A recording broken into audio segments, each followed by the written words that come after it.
I'm Rebecca, 27, a financial analyst who always believed family comes first. My dad, my rock through life, was fighting cancer, and I'd do anything to help him.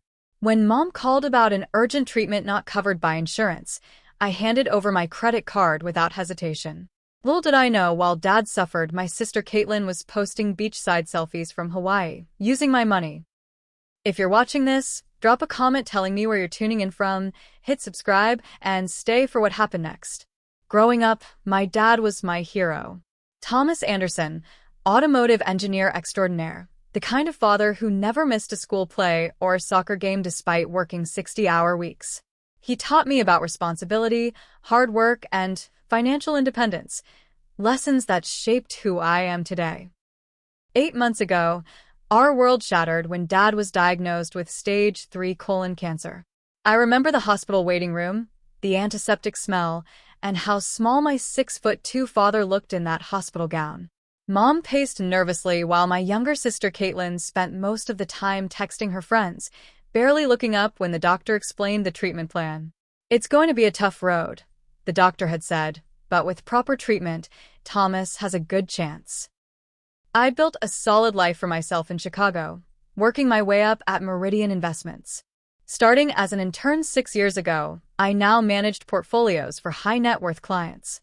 My apartment wasn't fancy, but it was mine, and I had a decent emergency fund, something Dad always insisted was essential. My mother, Patricia, was a different story from my father. Where Dad was straightforward and honest, Mom operated in manipulations. She'd compliment your outfit while subtly suggesting how it could be better.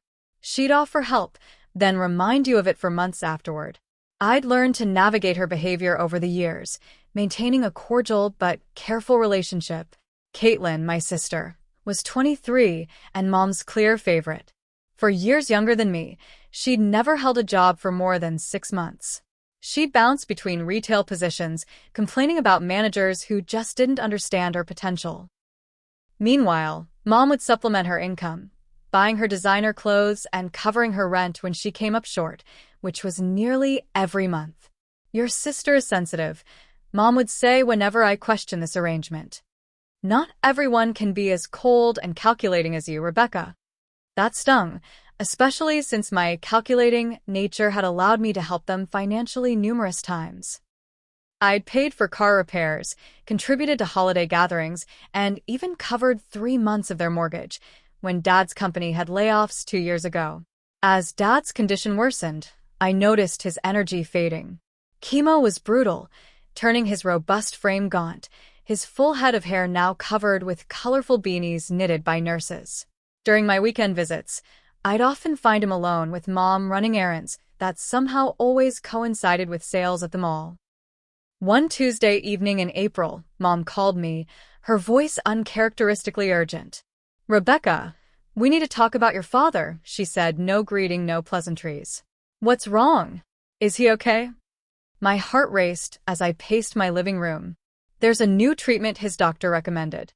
It's experimental, not covered by insurance. $8,000. She paused. "Your father is too proud to ask, but I know he needs this." I hesitated. $8,000 was substantial. Most of my emergency fund. "Have you looked into payment plans? Hospital financial assistance? Do you think I haven't tried everything?" Her voice cracked. "This is your father's life we're talking about. The treatment is scheduled for next week, but they need payment up front." Guilt washed over me. How could I question costs when Dad was suffering? "I'll need to move some money around," I said. "There's no time," Mom insisted. "They need a deposit tomorrow to hold the appointment." "Can't you just use your credit card? The one with the high limit?" Something felt off, but I pushed the feeling aside. This was for Dad after all. "Fine. I can drive down tomorrow after work." "No need. I can meet you for lunch near your office. It'll save you the trip." The next day, Mom met me at a cafe near my building. She looked tired, worry lines etched around her eyes. I handed her my platinum card, the one I rarely used except for work travel. "Write down the PIN too," she said. "Sometimes these medical billing systems require it." I scribbled the 4 digits on a napkin, a knot forming in my stomach that I ignored. "Thank you, honey."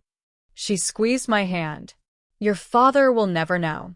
You know how he hates feeling like a burden." I watched her tuck my card into her purse, telling myself I was doing the right thing. Dad needed this treatment, and I had the means to help. Family comes first. That's what he always taught me. As Mom stood to leave, she added, "I'll call you after the appointment next week. Don't mention this to your father, okay? I want it to be a surprise when he starts feeling better." I nodded, already calculating how I'd pay off the card when the bill came. Whatever interest accrued would be worth it if it helped Dad fight his cancer. I had no idea that my financial sacrifice was about to become a tropical vacation for my sister. 2 weeks passed with surprisingly little communication from my parents. I texted Mom several times asking about Dad's treatment, receiving only vague responses like, "We're taking it day by day," or "The doctors say patience is key." When I called Dad directly, he seemed confused about my questions regarding any new treatments. "No new treatments, Becca," he said, using my childhood nickname. "Same old chemo, same old nausea. Doctor says we're holding steady though." I brushed it off, thinking Mom might be waiting for some noticeable improvement before telling Dad about the special treatment. Maybe there was a reasonable explanation for the miscommunication. Then my credit card statement arrived. Scrolling through the PDF on my laptop during lunch break, I nearly choked on my sandwich. Instead of a single $8,000 charge to Chicago Memorial Hospital or some medical facility, I saw a series of charges. Hawaiian Airlines, $1,893. 50 Turtle Bay Resort, Oahu, $3,245.76. Island Excursions Hawaii, $750 Luxury Catamaran Sunset Cruise, $412 Diamond Head Helicopter Tours, $895 Various restaurants in Honolulu, $1,205.87 in total. Almost $9,000, all from Hawaii, all within a 3-day period. My hands shook as I dialed my mother's number. "Hello, dear," she answered cheerfully. "Mom, I just got my credit card statement," I said, struggling to keep my voice steady. "There are charges from Hawaii." "Lots of them." A pause. "Oh, that." "Yes, there's a perfectly reasonable explanation." "I'm listening." My voice was ice. "Well, with your father's condition, we thought it best to try alternative treatments. There's this wonderful holistic healing center in Hawaii." "Mom," I cut her off. "Stop lying to me. Dad just told me he hasn't had any new treatments." Another pause, longer this time. "Your father doesn't understand the complexities of his treatment plan. The Hawaii charges are related to research and consultations for." "Put Dad on the phone. Now." I heard muffled voices, then my father's concerned tone. "Rebecca? What's going on?" "Dad, did you go to Hawaii recently?" "Or Mom? Any medical consultations there?" "Hawaii? No, nobody's gone anywhere. I can barely make it to the bathroom some days, let alone an island." He sounded genuinely confused. "What's this about?" My stomach sank further. "I need to look into something. I'll call you back." Ending a call, I immediately opened Instagram. I rarely checked social media, but a horrible suspicion was forming. Sure enough, my sister Caitlin's profile was filled with recent posts, all from Hawaii. There she was, lounging on white sand beaches, drinking colorful cocktails at oceanside bars, posing in front of waterfalls. The captions made me physically ill. Sometimes you just need to treat yourself. #blessed #Hawaii, best vacation ever with my girls. Thanks to my amazing fam for making this happen. Living my best life while I'm still young enough to enjoy it. #no regrets. The timestamps matched the credit card charges perfectly. In one photo, I could even see the name of the resort on a beach towel, Turtle Bay, exactly where the largest charge came from. With shaking hands, I texted my sister directly. "Had fun in Hawaii?" Her response came quickly. "OMG, it was amazing. You should totally go sometime." "Interesting," I replied. "Who paid for your trip?" 3 dots appeared and disappeared several times before her answer came through. Mom helped me out. Said I deserve some self-care after being so supportive during Dad's illness. Rage like I'd never known boiled inside me. I'd been working overtime to afford extra visits home, bringing Dad his favorite foods that didn't make him nauseous, researching clinical trials. While Caitlin had apparently been so supportive that she deserved a luxury Hawaiian vacation on my dime. I called the credit card company, but as I feared, there was little they could do. The charges weren't fraudulent in the traditional sense. I had willingly given my mother my card and PIN. This wasn't identity theft. It was betrayal by the people I should have been able to trust most. As final confirmation, I checked my sister's social media again and found a group photo tagged with her friends Amber, Tiffany, and Zoe, all posing with my ties and wearing matching sunglasses that said, "Aloha Beaches." These weren't medical consultations. This was a girl's trip, pure and simple. My phone buzzed with a text from Mom. "Call me so we can discuss this misunderstanding like adults." Misunderstanding? There was no misunderstanding. My mother had lied to my face, taken advantage of my love for my father, and handed my credit card to my sister for a tropical vacation while Dad suffered through chemo alone. This wasn't a misunderstanding. This was a betrayal I couldn't ignore. I left work early, telling my boss I had a family emergency, which wasn't far from the truth. The 90-minute drive to my parents' suburban home gave me plenty of time to cycle through emotions: shock, hurt, rage, disbelief, and back to rage again. By the time I pulled into their driveway, my hands were steady and my resolve firm. Mom answered the door in gardening gloves, her surprise at seeing me quickly masked with a bright smile. "Rebecca, what a lovely surprise. I was just tending to my roses." "We need to talk," I said, walking past her into the house. "Where's Caitlin?" "In her room, I think. She moved back in temporarily to help with your father." Mom followed me, removing her gloves. "Rebecca, about those charges?" I turned to face her. "Don't. I've seen Caitlin's Instagram posts. I know exactly what happened." Mom's expression hardened slightly. "If you'd let me finish, I was trying to explain that sometimes caregivers need support too. Your sister has been here day and night helping your father." "Really?" "Because her social media shows her at clubs most weekends. And now Hawaii." Just then, Caitlin sauntered into the living room, freezing when she saw me. She was tanned from her trip, her hair lightened by the Hawaiian sun. Oh. "Hey, Becca." She glanced at our mother nervously. "Don't hey Becca me," I said. "You stole from me." Caitlin's face flushed. "I didn't steal anything. Mom said I could use the card." Tell her, Mom. Mom stepped between us.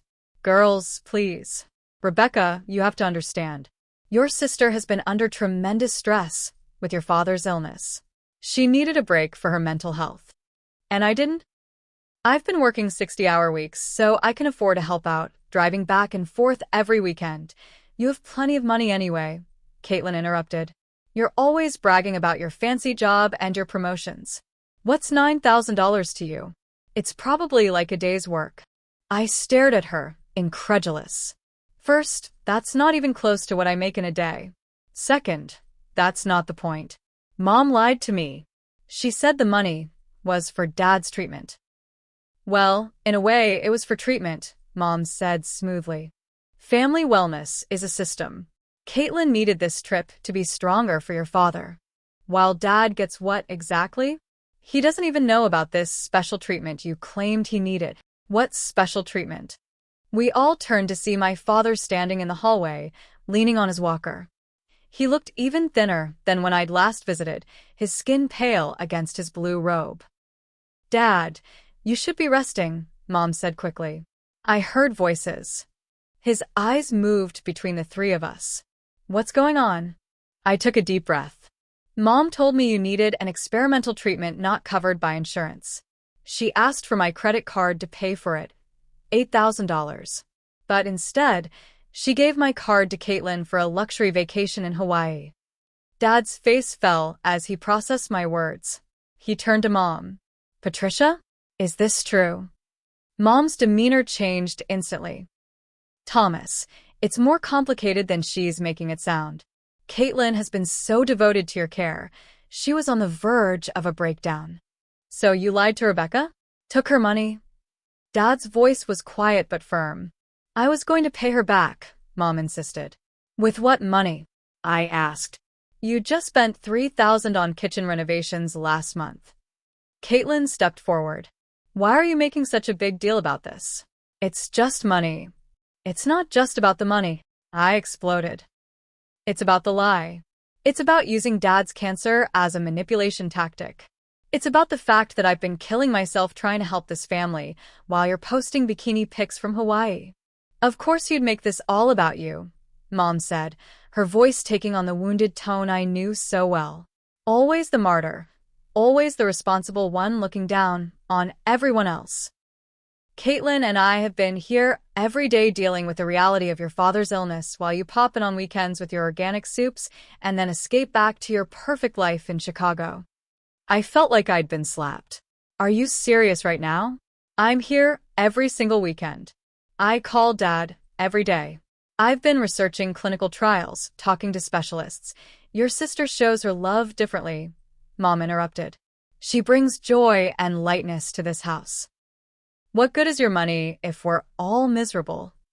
Caitlin nodded, tears now streaming down her face. You've never understood me. You think I don't care about Dad just because I don't show it your way. I couldn't believe what I was hearing. Somehow, I was becoming the villain in their narrative. Stop it, both of you. Dad's voice was stronger than I'd heard in months. Patricia, answer me directly. Did you lie to Rebecca about needing money for my treatment? Mom's silence was answer enough. And Caitlin, did you know where the money for your trip came from? Caitlin looked at the floor. Mom said it was a gift. That Rebecca had offered to help. Dad closed his eyes briefly. I'm disappointed in both of you. Thomas, you're getting too upset, Mom said quickly. This isn't good for your health. Rebecca shouldn't have come here making accusations. Accusations. I repeated. I have the credit card statement. I have Caitlin's Instagram posts. Always so dramatic, Mom said dismissively. If you press this issue, Rebecca, you're going to damage this family beyond repair. Is that what you want? To destroy your father's peace of mind during his treatment? To create a rift that can never be healed? There it was, the ultimate manipulation. Use Dad's cancer to silence me, to make me the bad guy for calling out their deception. I'm not destroying anything, I said quietly. You did that when you lied to me. Mom's face hardened. If you can't forgive a simple misunderstanding for the sake of family harmony, then perhaps you should go. Come back when you're ready to be reasonable. Reasonable? I laughed bitterly. You know what? I will go. But don't expect any more financial help from me. Not until every cent of that Hawaii trip is paid back. You'd withhold help from your dying father over money? Mom gasped, loud enough for Dad to hear across the room. Patricia. Dad's voice cracked like a whip. That's enough. But the damage was done. The look on my father's face, part disappointment, part heartbreak, was unbearable. I couldn't tell if it was directed at me, at them, or at the whole situation. I would never withhold help from Dad, I said, my voice breaking. But I will not be manipulated anymore. I walked out, tears blinding me as I fumbled for my car keys. Behind me, I could hear Mom comforting Caitlin, whose sobs had grown louder, and Dad's quiet voice asking questions I couldn't make out. As I drove away, I felt something inside me break. The family I thought I had, the one I'd worked so hard to support, was built on manipulation and lies. And now, by standing up for myself, I'd somehow become the villain in their story. The next week was a blur. I went through the motions at work, making careless mistakes that weren't like me. My boss, Stephanie, noticed and called me into her office Thursday afternoon. Rebecca, your quarterly projections have 3 mathematical errors and you scheduled 2 client meetings at the same time. She studied my face. This isn't like you. What's going on? I considered giving a vague answer about personal issues, but something in her concerned expression broke my composure. Before I knew it, I was telling her everything, the credit card, the lies, Hawaii, all of it. When I finished, Stephanie passed me a tissue box. Take tomorrow off. Get your head straight. Your clients need the Rebecca I hired, not this distracted version. That night, my friend Madison came over with wine and takeout. Unlike my family, Madison had always been straightforward, a quality I desperately needed. So let me get this straight, she said, refilling our glasses. You're out $9,000, your mom turned you into the bad guy, and your sister is posting paradise pics while your dad gets chemo alone? I nodded miserably. And the credit card interest is piling up because you can't afford to pay it off right now. 18% APR, I confirmed. I was saving for a down payment on a condo. Now that's gone, and I'm paying interest on my sister's Mai Tais. Madison shook her head. Your mom is a piece of work. Textbook manipulator. Am I overreacting, though? Mom made it sound like I'm destroying the family over money. Classic gaslighting, Madison said firmly. She steals from you, then makes you feel crazy for being upset about it. My phone rang, Dad's ringtone. I hadn't spoken to him since the confrontation. I should take this, I told Madison, stepping into my bedroom. Becca? Dad's voice sounded tired. Got a minute to talk? Always, Dad. How are you feeling? Physically? Like I've been hit by a truck. Emotionally? Even worse. He sighed. I am sorry, Becca. You have nothing to apologize for. I do, he interrupted. I've let your mother favor Caitlin for years. I thought I was keeping the peace, but I was enabling behavior that hurt you. Tears filled my eyes. Dad, you're fighting cancer. You don't need to worry about this now. Cancer gives you clarity, he said. Makes you see what matters. Your mother, she's always been this way. When you were little, you were so self-sufficient, so capable. Caitlin struggled more, so your mother poured attention on her. I thought it balanced out because you were stronger, but that wasn't fair to you. It's okay, Dad. It's not. And it's worse than you know. His voice dropped. I've been looking at our accounts. This isn't the first time your mother has diverted family resources to Caitlin. My stomach tightened. What do you mean? Remember that family emergency fund you contributed to last year? $5,000. For home repairs and your medical expenses, right? The roof got fixed, he confirmed. But $3,000 went to pay off Caitlin's credit cards after she maxed them out on clothes and concert tickets. I closed my eyes, feeling sick. Did you know? Not then. I found out today going through statements. He paused. There's more. Your Christmas checks to us. The ones you said to put toward my medical bills? Most went to Caitlin's rent and car payment. Each revelation felt like another punch to the gut. All those extra shifts, the freelance financial planning I did on weekends, money I thought was helping my sick father had been funneled to my irresponsible sister. Why are you telling me this now, Dad? Because you deserve the truth. And because I need you to know I'm on your side. His voice strengthened. I've opened my own bank account. Your mother doesn't know about it yet. If you still want to help with my treatment, you can deposit directly there.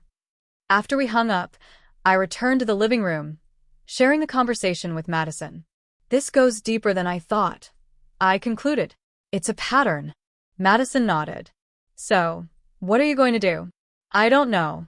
Part of me wants to cut them all off completely. Except your dad, Madison pointed out. Except Dad, I agreed. The next day, I called Jennifer, a law school friend who now practiced family law. Over coffee, I laid out the situation. Legally, you could file fraud charges, she said. Your mother obtained your card under false pretenses. That would destroy my father, I said. He's already devastated. Jennifer nodded understanding. Then let's talk non-legal remedies. You need a comprehensive plan, not just for the money, but for the relationship boundaries. By the end of our 3-hour lunch, I had a 3-part strategy. First, financial boundaries. No more cash or credit for my mother or sister. Any help for Dad would go directly to medical providers or into his new private account. Second, documentation. I would create a detailed record of all financial support I'd provided and how it had been misused. Not for legal action, but for clarity, both for myself and for any family members who bought into my mother's version of events. Third, direct support for Dad. I would find ways to support him that bypassed my mother entirely, setting up transportation to appointments, arranging meal deliveries, hiring a part-time nurse if necessary. One more thing, Jennifer added. You need emotional support through this. Family betrayal cuts deep. Consider talking to someone professional. For the first time in days, I felt a sense of direction. This wasn't just about money anymore. It was about breaking a dysfunctional pattern that had shaped our family for decades. That evening, I started a spreadsheet, meticulously documenting every financial contribution I'd made to my family over the past 2 years. Direct gifts, loans, bills paid, groceries purchased. As the total climbed past $30,000, I felt a mixture of shock and resolve. This stops now, I thought. Not because I didn't love my family, but because true love doesn't enable destructive behavior. Sometimes the kindest thing you can do for someone is to stop rescuing them from the consequences of their actions. Armed with my spreadsheet and Jennifer's advice, I began implementing my plan methodically. First, I called Dad's oncologist directly, explaining that I wanted to set up automatic payments for any treatments not covered by insurance. The office manager seemed accustomed to family financial complications and helped me establish a direct billing arrangement. Next, I researched private nursing services and found a company that could send someone to check on Dad 3 times a week.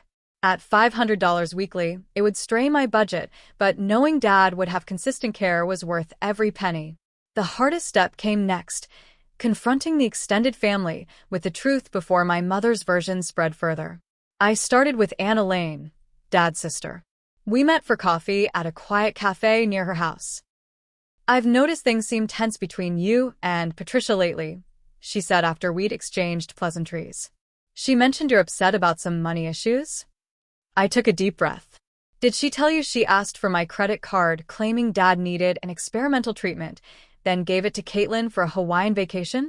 Anna Lane's mouth fell open. She what? I showed her the credit card statement and Caitlin's Instagram posts with matching dates. Then I opened my laptop to the spreadsheet documenting all my financial support. This isn't about one vacation, I explained. It's a pattern. Mom has been funneling my support for Dad to Caitlin for years. Aunt Elaine studied the numbers, her expression darkening. I had no idea it was this bad, though I've had my suspicions about Patricia's favoritism. She looked up. Did you know your mother told the family you refused to help with Thomas's medical bills? That you were too busy with your fancy Chicago life to care? Now it was my turn to be shocked. She said what? At Sunday dinner 3 weeks ago. I didn't believe it, not completely. You've always adored your father. Anger and hurt churned inside me, but I forced myself to focus. I need your help, Anna Lane. Dad knows the truth now, but he's too sick to deal with this. I need allies in the family who understand what's really happening. Aunt Elaine reached across the table and squeezed my hand. Count me in. And your Uncle Robert, too. We've both been concerned about how Patricia coddles Caitlin while expecting you to carry all the responsibility. She paused, looking troubled. Rebecca, there's something else you should know. Last Christmas, Patricia solicited donations from the family for Thomas's treatment. Several of us contributed, about $12,000 total. My stomach dropped. Let me guess. Most of that money never made it to Dad's medical bills. I don't know for certain, Anna Lane said carefully. But Caitlin got a new car in January. A late model Subaru. Patricia said it was so she could drive Thomas to appointments. I added this information to my spreadsheet while Anna Lane made calls to other family members. By evening, I had meetings scheduled with my father's brother, Uncle Jim, my grandparents, and 2 cousins who had contributed to the treatment fund. Over the next week, a clear picture emerged. My mother had been systematically exploiting my father's illness to extract money from the family, much of which went to Caitlin. The Hawaii trip wasn't an aberration. It was simply the most blatant example of a long-standing pattern. Support for me grew as the truth spread. Aunt Elaine organized a family meeting, minus my mother and sister, where we developed a coordinated approach to supporting Dad directly. Uncle Jim, a retired accountant, volunteered to review all of Dad's medical bills and insurance claims. My cousin Rachel, a social worker, found a cancer support group specifically for families. As family support solidified, my mother's behavior grew more erratic. Her text messages oscillated between guilt trips. "Your father cries at night wondering where he went wrong raising such an unforgiving daughter," and rage. "You've turned the family against us with your lies and exaggerations." I maintained radio silence with her, communicating only with Dad directly. This seemed to infuriate her further. The situation reached a breaking point on a Tuesday afternoon when my assistant buzzed my office. "Rebecca, there's a young woman here insisting on seeing you. Says she's your sister. She seems upset." Before I could respond, I heard Caitlin's voice in the background. "Tell her it's a family emergency." I sighed. "I'll be right out." In our office reception area, Caitlin was pacing, drawing concerned glances from colleagues. Her eyes were red from crying, her normally perfect makeup smudged. "How could you do this to us?" she demanded when she saw me. "The whole family is treating Mom like she's some kind of criminal." I kept my voice level. "Let's talk somewhere private." No. "I want your coworkers to hear what kind of person you really are." Her voice rose. "You abandoned our family when Dad got sick, and now you're spreading lies because you're jealous that Mom loves me more." Several heads turned our way. I felt my cheeks burn but maintained my composure. "Caitlin, this isn't the place. We can go to the coffee shop downstairs." "You've always been like this," she continued, her voice growing louder. Perfect Rebecca, with her perfect job and her perfect apartment, looking down on me because I'm still finding my path. Well, guess what? Not everyone has their whole life figured out at 27. I noticed my boss watching from her office doorway, her expression concerned. Discreetly, I pressed the voice memo button on my phone. Caitlin's behavior was so outside professional norms that I needed to document it. "Mom was right," Caitlin continued. "You never loved Dad like we do. If you did, you wouldn't be putting him through this stress during his treatment." At the mention of Dad, something inside me snapped. "Don't you dare use Dad's cancer as a shield, Caitlin. Not after you used my credit card, meant for his treatment, on a Hawaiian vacation." Gasps sounded from several colleagues who had stopped pretending not to listen. Caitlin's face flushed. "That's not what happened." Mom said, "I have the receipts, Caitlin. Literally. And your Instagram posts from the same dates. You're twisting everything." She stepped toward me aggressively. At that moment, our office security guard approached. "Is everything okay here, Ms. Anderson?" "No, Greg, it isn't. My sister was just leaving." "You can't dismiss me like some employee," Caitlin shouted as Greg gently but firmly guided her toward the elevator. "This isn't over. Mom says if you don't stop this crusade, she'll tell Dad things about you that will make him ashamed to call you his daughter." As the elevator doors closed on her threats, I stood frozen, mortified that my personal drama had invaded my professional space. My colleagues quickly pretended to return to work, but the damage was done. My boss approached, her expression sympathetic. "Take the rest of the day, Rebecca. That was intense." "I'm so sorry," I began. She waved away my apology. "Family stuff happens to everyone. But for what it's worth, based on what I just witnessed, I'd say you're on the right side of whatever this is." As I gathered my things to leave, text messages flooded my phone, all from coworkers expressing support. My assistant Nancy wrote, "For the record, none of us believed a word your sister said. We've seen how you take personal days for your dad's treatments. Hang in there." Their support moved me deeply. For weeks, I'd been questioning myself, wondering if I was overreacting, if the problem was me. But witnessing others' reactions to Caitlin's behavior provided powerful external validation. I wasn't crazy. The situation was as dysfunctional as I thought. That evening, I called Dad to warn him about Caitlin's outburst and my mother's threat to tell him things that would make him ashamed. He sighed heavily. "Your mother's desperate, Becca. When people are losing control, they reach for their most destructive weapons. What do you think she'll say? Probably that party incident from your college years. Or maybe she'll exaggerate that argument you had with your boss 2 years ago. He paused. Nothing that would actually change how I see you. His unwavering support gave me strength to continue. I was no longer just fighting for myself, but for him too, to protect him from manipulation during his most vulnerable time. The next day, I finalized arrangements for a private nurse to visit 3 times weekly. I also set up grocery deliveries and a meal service specializing in food for cancer patients. Every support system I created was one less thing my mother could use to control my father. When the nurse reported back that my mother had initially tried to turn her away, claiming, "We don't need outside help," I knew I was on the right track. The walls of manipulation were crumbling, and my mother knew it. 2 weeks after Caitlin's office meltdown, the family landscape had shifted dramatically. Mom launched what Aunt Elaine called a charm offensive in the extended family group chat, posting old photos of us as a happy family and writing long paragraphs about the importance of forgiveness during difficult times. The strategy fell flat. Too many relatives now knew the truth, and Mom's sudden sentimentality seemed calculated rather than genuine. Meanwhile, Dad's health took a positive turn. His latest blood work showed the cancer responding to treatment, and the private nurse reported he was eating better and regaining some strength. When I visited that weekend, I found him sitting in the sunroom, color in his cheeks for the first time in months. "The doctor says I'm doing well enough to consider moving around a bit more," he told me.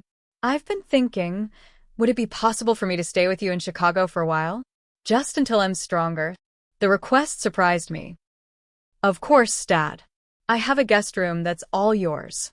But what about Mom? And your treatments here?" He looked out the window before answering. "Your mother and I need some space from each other. And my oncologist says he can coordinate with someone in Chicago for the remaining treatments." "Does Mom know you're considering this?" "Not yet." He met my eyes. "That conversation is happening tomorrow. I wanted to be sure you were on board first." I squeezed his hand. "Always." The next day, while I was driving back to Chicago, Dad called my mother into the living room and told her his decision. I wasn't present, but he recounted the conversation later. "She didn't take it well," he said. "First she cried, then she accused me of choosing you over her and Caitlin." "I'm sorry, Dad." "I never wanted to come between you and Mom." "You didn't," he said firmly. "Patricia's actions did that. And honestly, this separation might be good for us. She needs to understand there are consequences for betraying trust." Meanwhile, Caitlin was facing her own reckoning. Her workplace drama wasn't limited to my office. Apparently, she'd been cutting corners at her job too. Her manager discovered she'd used company resources to plan the Hawaii trip, printing itineraries, making calls on company time, and even charging some smaller expenses to the corporate card by mistake. "She's on probation at work," Dad told me. And finally seeing that her actions have real consequences. Mom, predictably, blamed me for Caitlin's professional troubles. "Are you happy now?" she texted. "Your vendetta against your sister is destroying her career." I didn't respond. There was no point engaging with someone who refused to acknowledge reality. The family dynamics shifted further when Uncle Jim organized an intervention of sorts.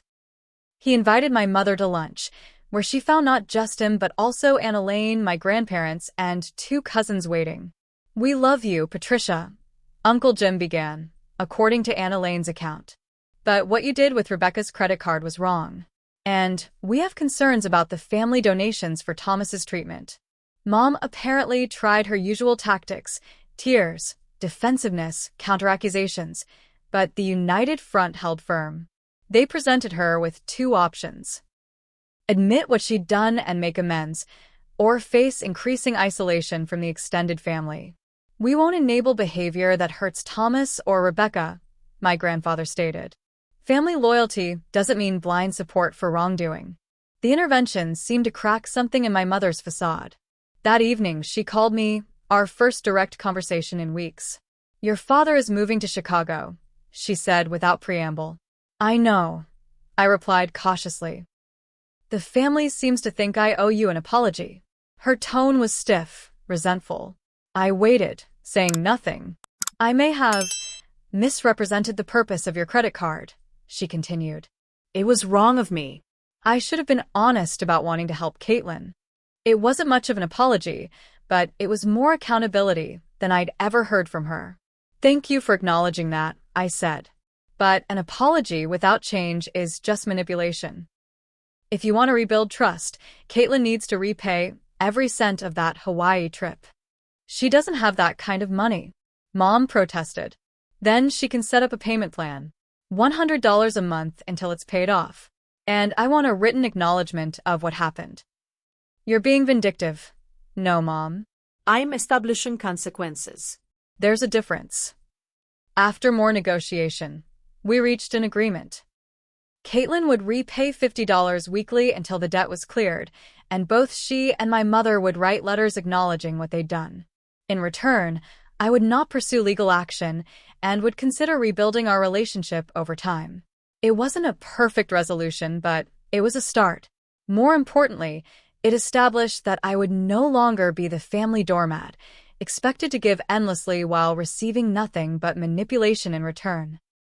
The most surprising development came from Dad. After our conversation, he apparently had a serious talk with my mother. I told her I wouldn't return home until she got help, he told me when he moved into my guest room the following weekend. Real help, from a therapist who specializes in family dynamics. Do you think she'll do it? He arranged his medications on the nightstand. She has little choice if she wants our marriage to continue. I love your mother, Becca, but I won't spend whatever time I have left enabling destructive patterns. His clarity and strength moved me deeply. Despite the cancer, despite the betrayal, he was modeling how to set healthy boundaries with dignity and compassion. As for my professional life, my boss called me into her office a week after Caitlin's scene. I've been impressed with how you've handled this family situation, she said. Maintaining professionalism under personal stress shows exceptional character. I thanked her, surprised by the direction of the conversation. There's an opportunity opening up, she continued. Deputy Director of our new financial education initiative. It would mean a significant promotion. I think you'd be perfect for it. The timing couldn't have been better. The additional income would help cover Dad's care expenses and the work. Designing programs to help people develop financial literacy felt meaningful in ways my current role didn't. I'd be honored, I told her. One more thing, she added. The incident with your sister, it highlighted something we're seeing more often with clients. Family financial manipulation is surprisingly common. Would you consider developing a component addressing that specifically? For the first time in weeks, I felt a sense of purpose beyond just navigating my own family drama. Perhaps my experience could help others recognize and escape similar situations. Meanwhile, the first sign of genuine remorse came from an unexpected source. Caitlin texted me a week after her workplace probation began. I never meant for things to go this far. I didn't think about how my actions would affect Dad or you. I'm sorry, Rebecca. Really sorry. It wasn't everything, but it was something, a small crack in the entitlement she displayed her entire adult life. Real consequences were finally teaching her what my mother never had. Actions have repercussions, and other people's feelings matter. 6 months later, the landscape of my family had transformed. Dad's doctors declared him in remission, though they cautioned that monitoring would continue indefinitely. The spare room in my apartment had become truly his space, with his books on the shelves and his favorite chair by the window. Have you thought about when you might go back home? I asked one evening as we shared dinner. He considered the question. Your mother and I have been talking. She's been seeing that therapist for 4 months now. Says it's helping her understand her patterns. That's good, I said cautiously. It is. But trust takes longer to rebuild than to break. He set down his fork. I'm thinking maybe after the holidays. Give us all time to heal a bit more. Our family dynamic had found a new equilibrium. Mom maintained her distance from me, but the overt hostility had faded. She sent occasional text messages asking about Dad, sometimes including small personal notes. The rose bush you planted last spring is blooming, or I found that book you mentioned at the library. Caitlin had surprised everyone by maintaining her repayment plan without complaint. Every week, $50 appeared in my account via electronic transfer. More significantly, she'd found a new job at a small marketing firm and moved into her own apartment. No financial support from Mom. She's growing up, Dad observed. Sometimes people need to hit bottom before they can climb back up. My promotion to deputy director came with new responsibilities that challenged and fulfilled me. I developed a financial literacy program specifically addressing family financial dynamics, including sections on boundaries, manipulation, and supporting loved ones without enabling destructive behavior. The program launched in community centers across Chicago, and the response was overwhelming. So many people shared stories similar to mine. Parents exploiting adult children financially, siblings pitted against each other, manipulation disguised as love. One participant, a man in his 50s, approached me after a session. "I've been supporting my brother's emergencies for 20 years, he said.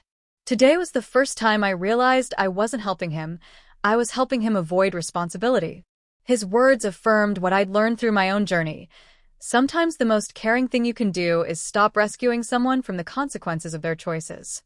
My personal life flourished too. I started dating Ryan, a pediatric nurse I met through a hospital fundraiser. Unlike previous relationships where I'd fallen into caretaking roles, with Ryan there was balance, mutual support, shared responsibilities, and respect for each other's boundaries. "I like how direct you are," he told me on our third date. "No games, no manipulation. Just honest communication." "I've had enough manipulation to last a lifetime," I replied, then shared my family story. Instead of being scared off by the drama, he appreciated my resilience. "It takes courage to break unhealthy patterns," he said, "especially ones you've known your whole life." The most meaningful development came when Dad and I started a small support group for families navigating cancer alongside difficult dynamics. Twice monthly, we met with others facing similar challenges, medical crises complicated by dysfunction, manipulation, or unresolved tensions. "Cancer doesn't make people bad," Dad often said in these meetings. "But it can amplify who they already are. The selfish become more selfish. The giving become more giving." His wisdom touched many lives, including mine. Through his example, I learned that forgiveness doesn't mean forgetting or allowing further harm. It means releasing the bitterness while maintaining healthy boundaries. By the 1-year mark after the Hawaii incident, as we now sometimes called it, my mother had made genuine, if imperfect, progress. Her therapist suggested a family session, which I cautiously agreed to attend. "Patricia," the therapist said during our meeting, "can you tell Rebecca directly why her boundaries triggered such resistance from you?" Mom twisted her hands in her lap. "I've always needed to feel in control," she admitted. "When you started questioning my decisions about money, about Caitlin, it felt like losing control. So I pushed back harder."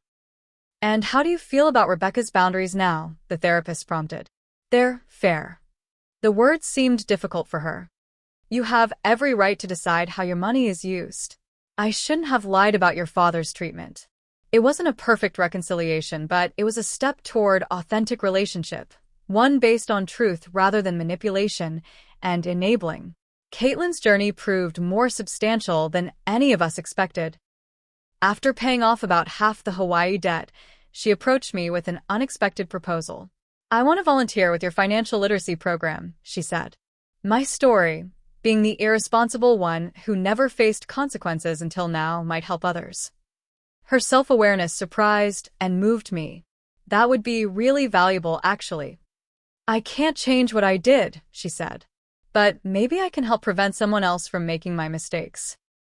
The transformation in my family didn't happen overnight, and it wasn't without setbacks. Mom occasionally slipped into old patterns. Caitlin sometimes resented the boundaries. But slowly, steadily, we were building something healthier than what came before.